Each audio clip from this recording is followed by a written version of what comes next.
I have nothing today. I mean, we got to talk about Kurt, girl. Let's just talk about Kurt. Let's just get into it, guys. I'm in. Listen. This is simply amazing, and sometimes we're simply amazingly tired, and sometimes we're simply amazingly to the point, like we're going to be today. Hey, everybody! Welcome back to Simply Amazing. I'm Lisa, aka the OG Nocturne, and literally, I'm going to call you Snugglepuss because that's what you look like. You're all snuggled up, and you look so comfy. I'm a giant, like, woolly mammoth. Amazing.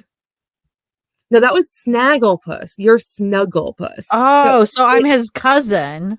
Yeah, you're his much hotter cousin. Oh, hot. I'm the hot puss. Got him. Yeah. We're definitely heading into the X-rated version of the episode real quick, ladies and gentlemen. Listen, if we ever actually do a Patreon or something, imagine how bad our X-rated episodes could get. It'd be my God. like so bad. I actually had an idea for us doing a Patreon episode recently, and what was it? No, the only reason I was like, oh, we should do this, but we would only do it on Patreon because nobody's going to want to listen to it, but the people who will want to listen to it will pay $1. So what was it? A single dollar. I love it. Yeah, I don't know. Anyway, yeah, guys, welcome. We are here to talk about Nightcrawler, and guess what? We really have nothing planned for today. We have a couple of things we were just gonna go through. You know what? You can consider this. This is the From the Ashes of an episode. It's a transitionatory episode into our next phase of Simply Amazing. Let's put it that way. Who knows? I don't know. That's such a big thing. I feel like now you've set the expectations so high. Like we have this big plan for where the podcast is going, and we're doing all these changes. I know, what's funny is like I kind of thought that as I was finishing the sentence, but I was like, I'll just let it settle and see where it goes. Listen, and then you picked up on it immediately, girl. I'm gonna call this the Darkholme Wagner family shenanigans episode. But yeah, we'll get into the big topic. Spoiler alert, the big topic we'll get to is we're going to talk about what their reality show would look like. Who the hell's on that show? What's happening? It's going to be chaos for like 15 minutes. Yeah. Absolutely. We're going to talk about a Nightcrawler reality show and what that would be like, which I think would be pretty entertaining, honestly. If you think of like all the families out there to give us the drama, yeah. Absolutely. I would definitely. I don't know. I'm like, this is going to sound so weird, but like, I feel like the Summerses are like the Kardashians, but where it's like they, for some reason, they're always the star, even though like nobody likes them at all. But then what would, like, I'm trying to think of like other families in like I don't know real life reality show families. I only know the Kardashians. I almost wanted to say if it was like 15 years ago, I would say that the Wagner Darkholme family is like Honey Boo Boo, but there's so much awful stuff has come out about that family since then that like I can't even. But like if it was 15 years ago and we were still in the midst of the cuteness that was Honey Boo Boo in its time, maybe that. So yeah, that makes sense. Yeah. Well, before we get into all of that we do have a Wagner Adler Darkholme thing. So we brought this up in the last episode about who would Destiny prefer to have as an in-law. Would it be Gambit or the Scarlet Witch? And I think that me and you both agreed pretty vehemently that it would be Remy that she would prefer, because Remy's kind of like not as powerful as Wanda and she's not as like he's not nowhere near as dangerous and like volatile as Wanda is. However, only 21% of you agreed with us and 78.6% of you disagreed. I know. Well, okay. I wonder if people are doing that because we've only seen Destiny only chew out Gambit, or like, kind of like poke at him and be like, oh, he sucks. He's such a nuisance, all this crap in the comics. We haven't actually seen her like do such a thing with Scarlet Witch, but like, but again, Wanda has to, like, without being attached to her family at all, Wanda has to like be a bane to Destiny's existence because she can alter reality, which means can alter the future, which means screw up Destiny's abilities and visions. Yeah, I feel like Wanda is a bitch, and Wanda can be petty. We've seen how petty Wanda can be. She decimated people over, whatever. Oh yeah. But And see, she would fit right in with the family, and that's the problem. well, so I think people are thinking different ways with this, because on a level, okay, take powers out of the equation completely, and these are just people, right? 100% Destiny would prefer Wanda to Remy, just because Wanda as a person is just like, if you look at between what we know of those two characters, like, who would you want marrying your kid? Like, the girl who's like, I mean, she's not perfect, but like, she comes from a weird broken family, but like, she's got a great relationship with her brother, Right. and seems pretty upstanding. She's made a good name for herself since her shady years in the past. Or the guy who's like still a thief all the time and like has a silver tongue and is just like, mon cher. I mean, come on, let's be real. But then when you add the powers in, that's where I think it gets dicey, and where Wanda becomes a way more like dangerous character to have around for a lot of reasons. And I see Remy as like, I mean, this is going to be something that's going to date me like significantly. Like, this is before my time even, but I know the references. But like, I see Remy is like Meathead from All in the Family. Which I think, I don't know, that's way before your time. But it is. It's like, yeah, like the thing is like Archie didn't like Meathead, but like Archie put up with Meathead because Gloria loved him. You know what I mean? Right. So like, that's how I see, like, even though, I know why a lot of people voted like for Wanda over Remy, because of, we saw in the comics how much she dislikes him. But again, it's a typical in-law, like, it's a very tropey in-law relationship. Yeah, I agree. And I don't think anybody's necessarily wrong for being like, oh, well, this is what's been seen, so this is what I'm going with. But yeah, I mean, I think I can't think of examples, so maybe I'm just making this up, but I swear there have still been moments in the comics where we've seen, like, recently Destiny like make a comment or a remark regarding like Wanda, not, of course, not in relation to her family, but like in terms of her being a threat or something. I'm not sure. Maybe I'm making that shit up, but I think they have. So anyways, but yeah, I still stand by it. Like, she would much prefer to just keep dealing with Gambit shit. Like, if Rogan Kurt put the ultimatum in front of her, or if her vision showed her which way to, the two options, she would 100% start steering everyone towards keeping the Gambit. And that's it. If that was, if those were her only two options and there was no other path she could see. Yeah. Unless the path led 100% to Nocturne. I mean, but then how can she resist in that point? How could she resist? I don't know how she'd feel about Nocturne. I feel like that's another good question. How would Destiny and Mystique react to Nocturne? Like, what are just grandchildren in general? Yeah, grandchildren in general, and specifically Nocturne. And we know Rogue and Gambit aren't having kids. Rogue has made that very clear, and Gambit's on board with that. He loves his cats, which is great. Would they be good cat grandmas? I don't know. Well, okay. All right. So I'm about to go into a totally different direction than we were considering going, but I want to bring this up to talk about it. So let's, like, Mystique specifically, but Destiny also, because they've kind of, I mean, so Mystique can really live forever, I mean, like, she's essentially immortal, and Destiny, they've kind of had to hint into, especially with like what happened in X-Men Blue Origins, they have to like kind of hint towards her having some kind of more like longevity to her life. Like, she lived like a longer life than one could have. And I wonder about characters like that, where time doesn't matter, like the passage of time really is immaterial, like how different it is for them to have children and grandchildren, because nothing shows the passage of time like children.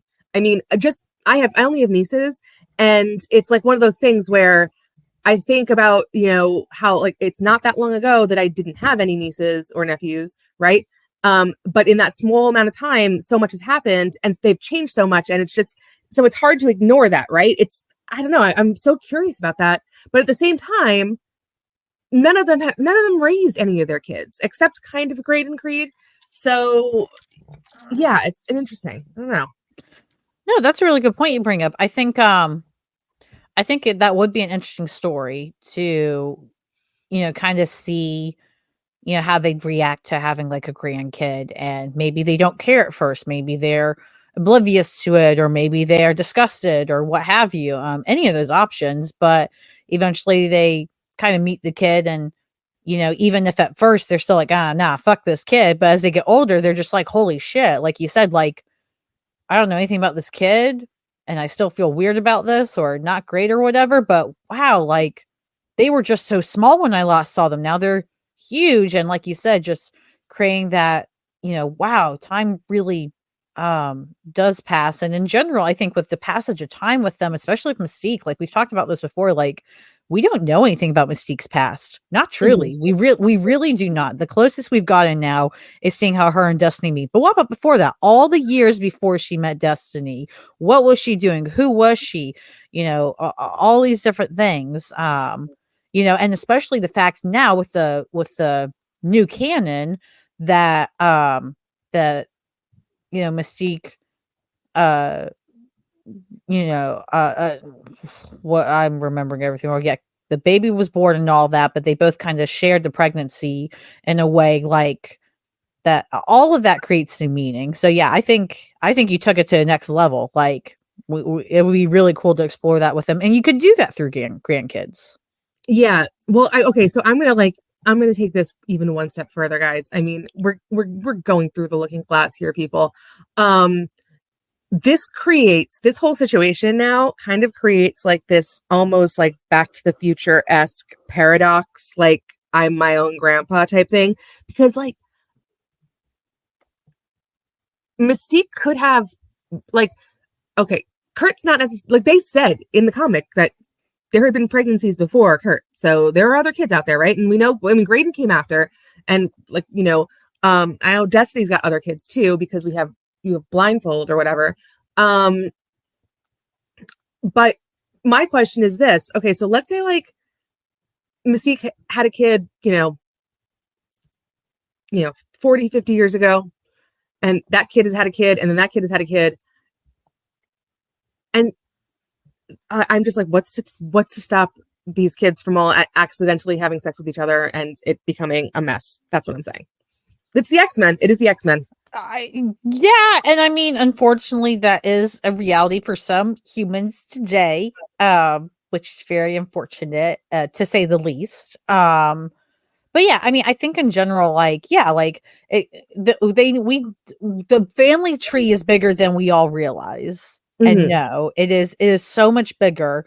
Like their family tree, like would catch up and possibly beat, depending on how it develops over time, the Summers tree. And that's saying something because that tree is never fucking ending. Oh no, they definitely will cross over with the Summers tree, and of course, there's the crossover with the Spider-Man tree too, because Yes. of their, you know.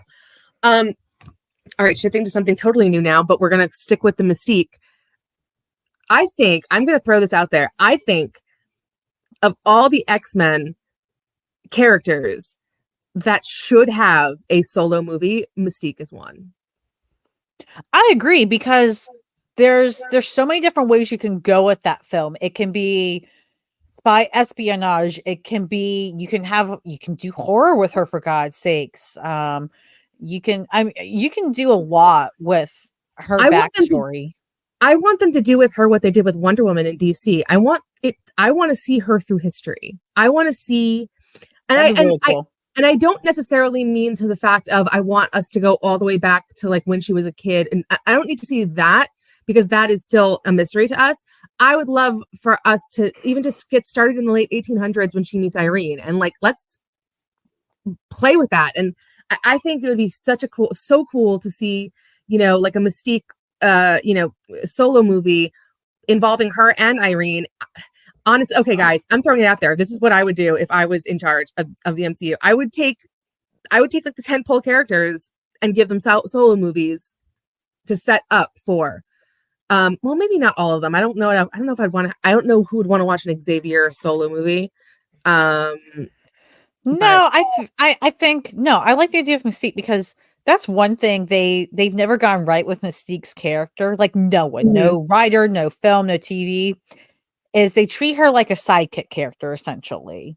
Well, yeah, in the movies especially, yeah. Yeah, like she's a strong sidekick, but nonetheless a sidekick. She's not the main villain, the main brains. And while she's not the most like tactically intellectual with her plans 24/7, but she has to be. She survived this long, and it's not just because of her immune abilities, though they definitely help for sure, but it's also because of all these skills she's had and she's acquired after all these years. She's pretty much unstoppable. And so yeah, I think the thing with her is that she's a main character. She's not a sidekick. She's not just the person you partner up with someone else, kind of like they did with her and Xavier in the First Class films, the second trilogy. She is the lead, and also you can do kind of like I rewatched. It was the first time for my boyfriend, but we watched the Cruella movie, the Disney one with Emma Stone, that I was like, oh, I don't know about this originally. And then when I first watched it, I was like, oh my God, like you guys had something here. How'd you do that? Like, I was kind of impressed. They could do something like that with Mystique. I'm not saying you should make her like a protagonist or whatnot, but that's the thing with Mystique is she's so gray. You can get into every part of it. She can do all these terrible things, and you can think she's the worst villain ever. But then she has real feelings too, and you're like, what the hell? Kind of like again, like they did with Cruella, but you still do it different because it's Mystique, Yeah. Okay. I'm going to add to this. I think I'm going to actually say not a solo movie. She should not have a solo movie. It should be a solo series. Ooh. And so like, in WandaVision where like every episode was like, it was like a different decade kind of, I would want to see a series like that with Mystique, but it's Mystique. It's retelling the MCU, but with Mystique. And she was there the whole fucking time. And of course, I mean, it depends on how they're going to merge the X-Men into the MCU, right? It depends on a lot of different things. But I think that would be so fucking cool if it was like, I mean, of course, it's not an actual retelling of, it's not going to be a shot for shot thing, but you're going to see all this behind the scenes things of different things that happened, like in the Avengers movie when the aliens were attacking, well, Mystique was actually working for she was like undercover with S.H.I.E.L.D. or something. I think that would be it would be a really cool and interesting way to kind of start to merge the narratives together and also introduce this amazing character. And I agree, she's not a sidekick, she's a mercenary. She's one of my absolute favorite, like, character. I love a rogue. Rogue characters are my favorite characters, which is kind of funny because Kurt is 100% not a rogue. But right.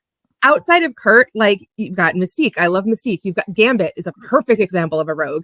Catwoman is a great example of a rogue. I love a character that is morally gray and is, more so out, like it's more so they're going to fight for whatever side is going to benefit them the most. I mean, characters interest me. I love the idea. I just wouldn't put it entirely on, we always see her with only certain things that have already happened in MCU. I would sprinkle those in. So like maybe we get to see her in the 40s a little bit, right? And then maybe there's a shot where like she ends up passing by Logan because they've known each other for years, right? Well, that's they've what known I mean. They've existed.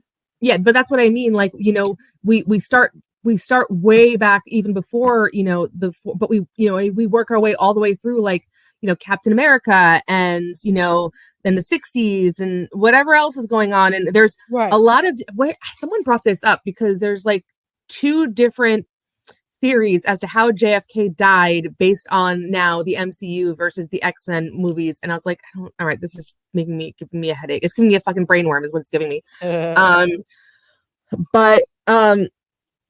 yeah, I just like the idea. I think for me, when it comes to the Fox X-Men movies, the second trilogy is more entertaining for me, even though I think the first trilogy is probably they're better X-Men movies. I like the second trilogy because I like the history in it. I like that they kind of include some historical aspects. And the fact of the matter is that the X-Men have always existed in I always feel like the DC universe is a very clearly like not our universe, you know, because Mhm. their cities aren't even what our cities are. They have Gotham and Metropolis, whereas, you know, the Marvel universe takes place in what is a pretty close facsimile to our universe because they have, you know, New York Yeah, and New York Chicago. City and Yeah, all the exactly. So I always felt like there was a little bit more of a kind of realistic, you know, quotient there, or at least trying to connect more realistically. So Yeah, no, that's a great point. I love it. I am all about doing that. And again, with Mystique as a character, because there's so much of the unknown, there's so much you can do with her character and so many stories to tell because they haven't been told yet. So you're not rewriting other shit that's already been done entirely. You get to make stuff from scratch. So we as the fan can't look at other source material and be like, oh, well, they did it better here. They're doing it fresh. We can judge it for what it is, and that's great. But at least we don't have the what's that like kind of infamous saying, the comparing yourself to others is one like the worst things you can do to yourself, it robs you of joy, mhm. comparing yourself to others robs you of joy, basically. I'm paraphrasing, but that's basically it. So we get a fresh take, and that's what we need at this point. I think in the MCU we need fresh takes, and we need to tell good stories and build strong characters. That is all we need, and they need to take their time Yeah, to craft them and not just pump them out to get all these trying to get all these blockbusters and get all this money and attention 24/7. Do the process thoroughly and do it well. agreed. I think it would be great. I think it'd be fun. It's, you know, the possibilities are endless. I mean, we've all seen Deadpool and Wolverine multiple times at this point, I'm sure. And, you know, it was funny. Here's the other thing. So they came out recently. It was said that the new Spider-Man movie they're working on is also like pretty much set in the multiverse. And it seems like there's like a lot of mixed reviews about people in the multiverse. And some people are saying they took Deadpool and Wolverine to be obvious, like that, you know, multiverse stories still work.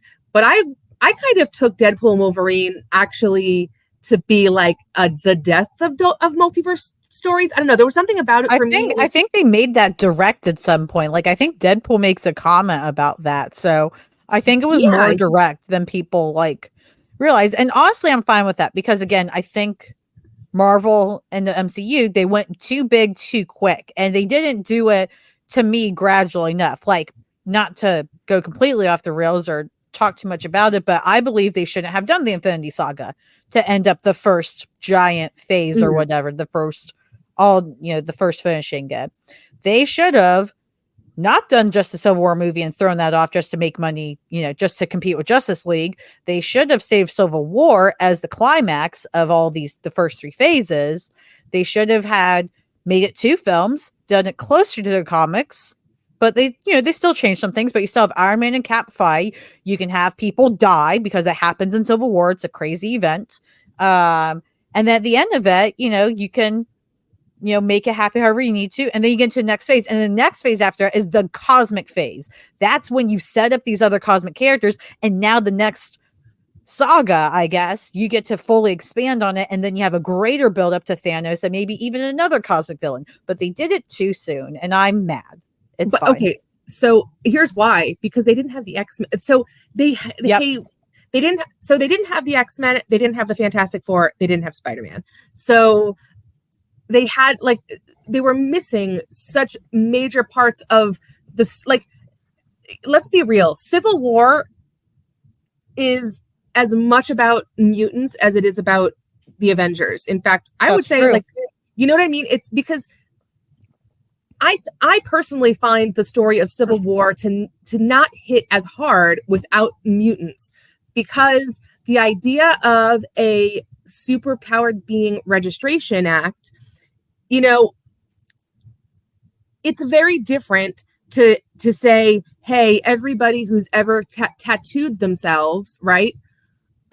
You know, like, you have an option whether or not you want to do that. You know, like, most of these people with their superpowers, they got them in certain ways, but like the idea of mutants are born a certain way. They're meant Mhm. to represent like race and gender and sexuality and all these different things, but the idea specifically that they're born a certain way, I think that makes the whole story of Civil War fall a little bit flat for me, because, you know, I look at it as a human being, like, okay, well, I'm never going to be a superhero, so I'm not really that concerned. But anybody can be a mutant. That's the whole idea of the X-Men. That's there's that famous poster from like the late 80s run about like, is your kid a mutie? And it's that fear mongering of the enemy can be right under your own roof. You have no idea. Right. And that's what the Superhero Registration Act was. And I can't remember specifically if it required, the second you're a mutant, you have to register, and that considers you that's covered under the Superhero Registration Act. I don't necessarily think it did, but could have, because I do remember mutant registration was a big part of it.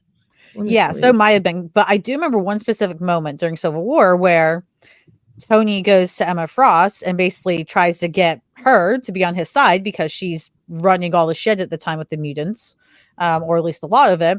And she basically says, I'm not fucking doing that. I see exactly what that is. I'm not fucking stupid. However, if you leave us alone, I will leave you alone. So you can either start a war with mutants or leave us alone. And that's where Tony agrees. All right, I'll do my part. I'll leave you alone if you leave me alone. And they agree to that. So that I like that.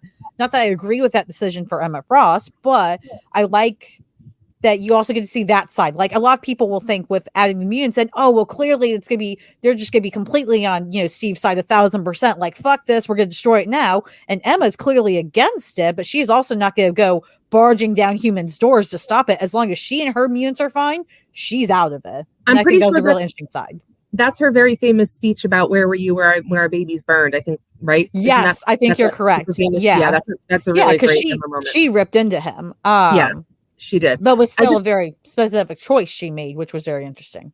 Yeah, I just looked it up and it said the Superhero Registration Act introduced in Civil War requires any United States resident with superhuman abilities to register with the federal government as a human weapon of mass destruction. So, they must also reveal their true identity through authorities and undergo training. So this is very, I spent such a long time since I read Civil War, but I think what I find really interesting about this is like any United States resident. So like, what if you're not a citizen of the United? Well, I mean, that makes it very easy. Oh yeah, because it was only in the United States. So like, you can flee the country, and if they don't find you or if they don't care that you left, it doesn't apply to you, obviously. But like, something like that. Like, imagine something like that were to be passed in this country today. Which honestly, the way things are, like, God forbid, could happen. But and people are trying to pass stuff that is similar to this in terms of how restrictive it is, and invasion of privacy, invasion of freedom, and all these things. But yeah, like,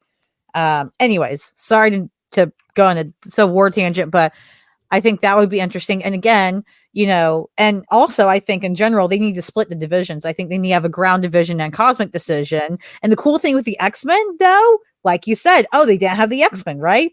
The X-Men are great because they cross both of those very easily.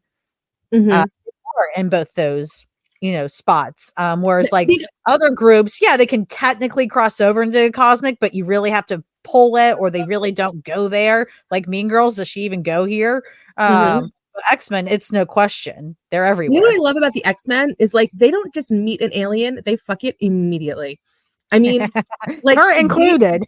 Yes, I mean, Xavier, it's even like his legs don't work, and yet he is fucking Lilandra as soon as he can see her. So yeah, he said it's okay, the other one works, don't worry about it. I don't want to think about that. You brought it up, this is your fault. Oh my god, that's true. But yeah, I think the Mystique thing, I'm all for a series with her. They need to cast her well, needs to be written well, and again, you have so much room to play with that story. Take the time, make it right, get it right. It would be fantastic. But yeah, like, I don't know what they're doing. And like, I think that's kind of interesting with the MCU right now. I know it's kind of like disappointing or like bleh to some people, because it's like, we have such low excitement. No. But it's kind of cool because we really don't know like fully what they're doing next with like solo films and stuff. We know that they switched to Dr. Doom and Robert Downey, which I still don't like that. I still don't trust it. But I'm still gonna give it a shot. Like, I'm not that person, but I said this on Twitter already. I'm like 90% sure they're trolling.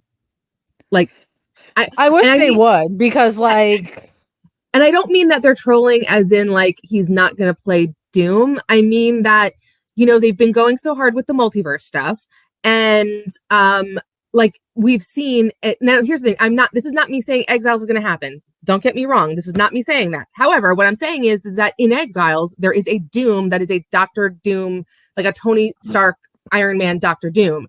So with all the heaviness of this multiverse stuff, I wouldn't be surprised if Robert Downey Jr. does show up as like that type of Doom character, but we are also introduced to the guy who's going to play Doom or a different Doom or the Doom of the MCU, whereas Robert Downey will be some like, multiverse Doom. However, like when I found out who was on the list to play Doom, it almost feels like it has to be a troll.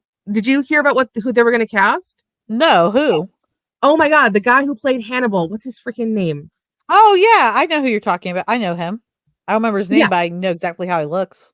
I'm gonna look him up right now because I want to say who he is. Mads Mikkelsen, and a couple of people were like, well, he was already in Doctor Strange, and but no, or was it Doctor Strange or Shang-Chi? He was in one of them. They reuse people left and right in the MCU. Take a nap. Yeah, first of all, and it went so well, y'all didn't even notice. So yeah, exactly. And he plays a character, and he's got like makeup on his face, and he doesn't really look like himself. Number 1, number 2, number 3, and number 4, literally Robert Downey Jr. is playing Doom. So I don't understand what you're talking about right now.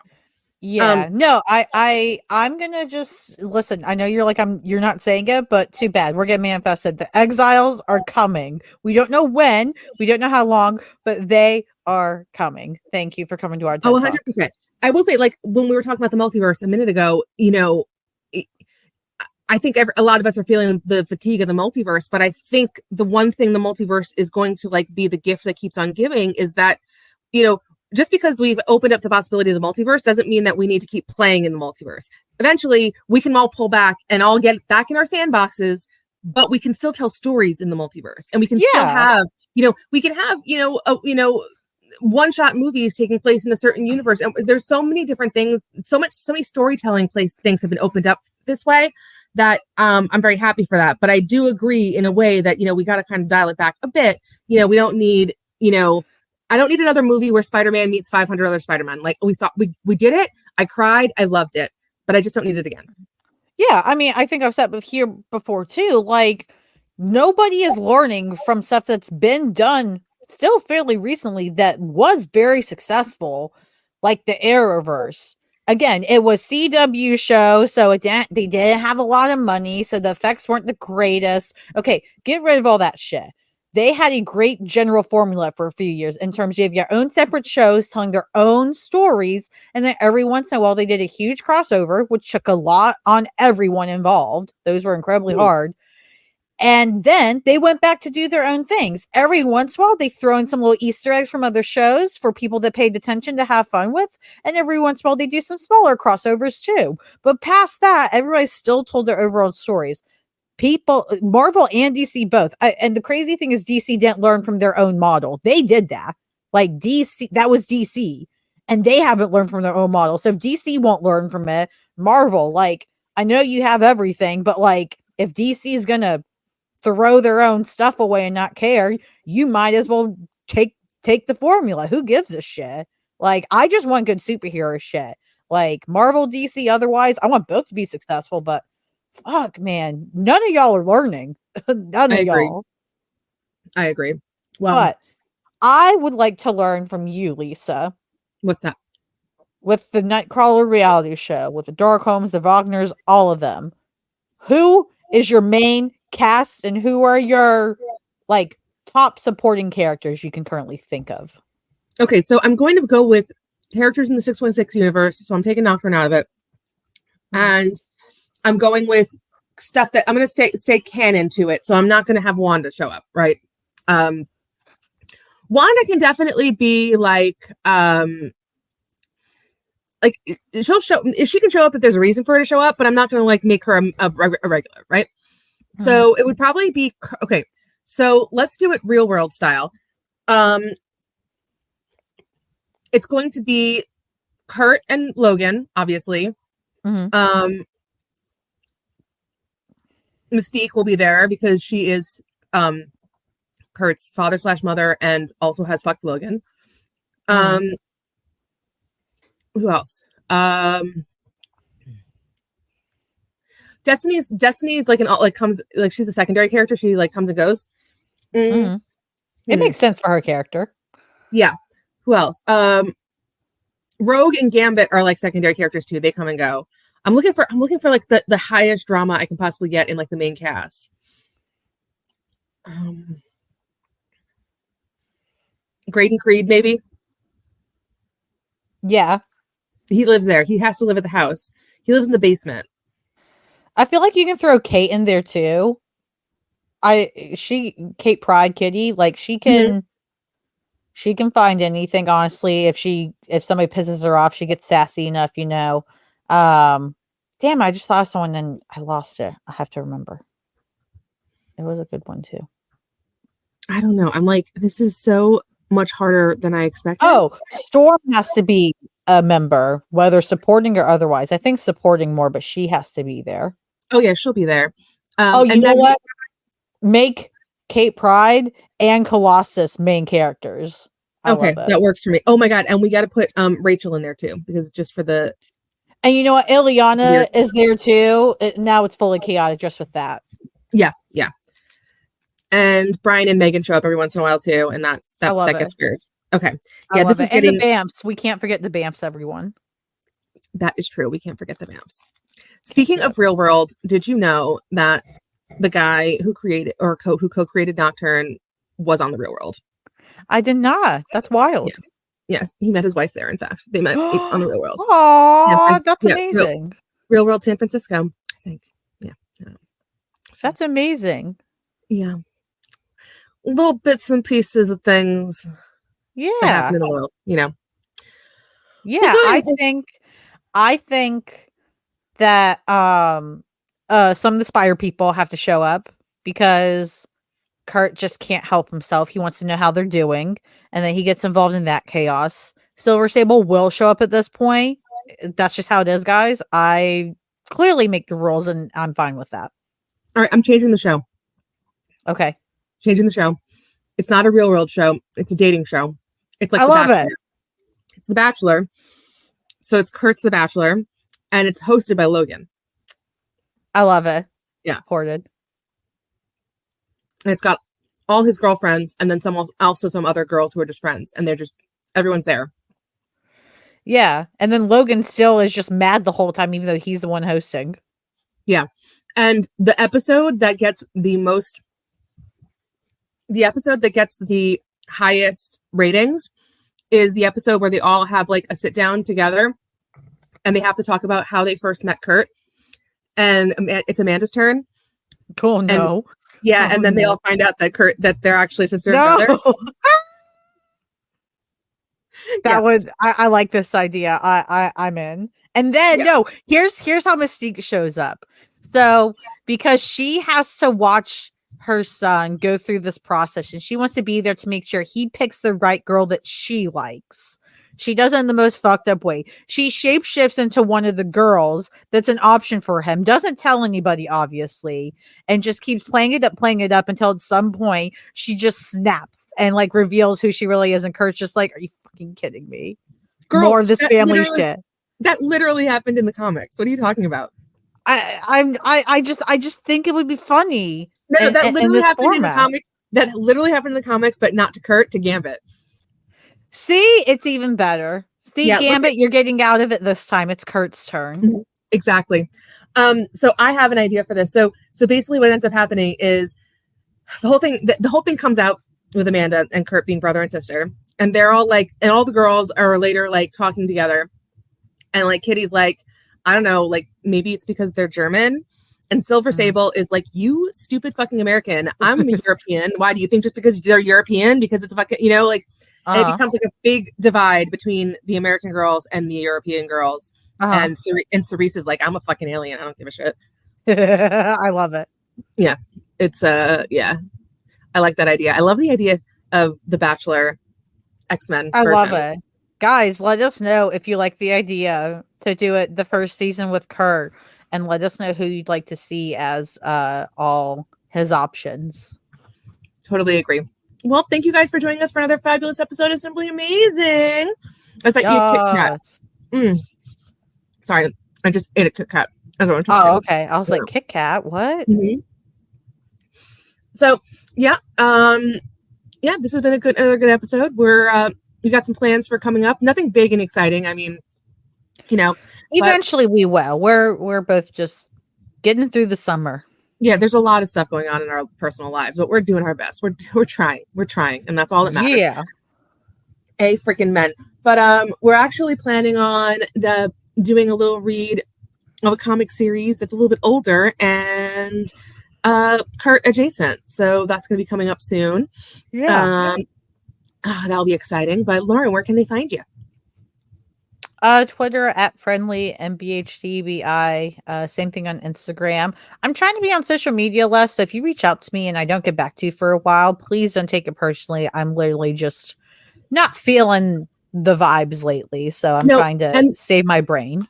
And that's fair. Social media is a disease. It is literally a cancer. So, not being a part of it is not terrible at this point. Yeah, exactly. So, yeah, but also at the same time, we are also on social media. You can find us at simplyamazingpod.com. All of our socials are there. We're on Twitter, Facebook, all of them. Mostly Twitter, though. That's really it. Yep. But yeah, come find us and rate and review us if you're enjoying us, if you're hating us, whatever. I mean, I don't care.